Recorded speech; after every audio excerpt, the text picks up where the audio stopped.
खबरों के सिलसिले को आगे बढ़ाएंगे और शहर क़ायद से खबर शामिल करेंगे, जहां पर एयरपोर्ट के करीब होने वाले खुदकुश हमले की तहकीकात में अहम इंकशाफ।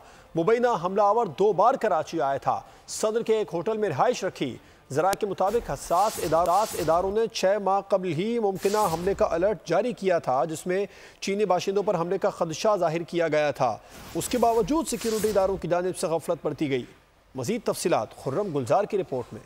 कराची एयरपोर्ट के करीब धमाका, तहकीकात में अहम इंकशाफात। ज़राए के मुताबिक वतन दुश्मन दहशतगर्द 2 बार कराची आया। हसास इदारों ने 6 माह कबल ही चीनी बाशिंदों पर हमले का खदशा जाहिर किया था, लेकिन सिक्योरिटी इदारों ने गफलत का मुजाहरा किया। नापाक इरादे रखने वाला शाह फहद बलोचिस्तान के जिला नोशकी का रिहायशी था, जिसका नादरा और मोबाइल सिम्स का रिकॉर्ड भी हासिल कर लिया गया। कलदन तंजीम का मुबैना दहशतगर्द पहले 3 दिसंबर 2023 को 7:49 पर होटल आया था। दोबारा 4 अक्टूबर 2024 को कराची पहुंचा। 10:47 पर होटल में बायोमेट्रिक एंट्री की। अब इसके अज़ाइम भी बहुत खतरनाक थे। ईसा नगरी कब्रिस्तान बलोचपाड़ा में गनावनी मंसूबाबंदी करता रहा। एक शोरूम से 75 लाख में गाड़ी खरीदी। 5 अक्टूबर को अपने नाम कराई। धमाके के रोज दोपहर 12 बजे होटल से इसने चेकआउट किया।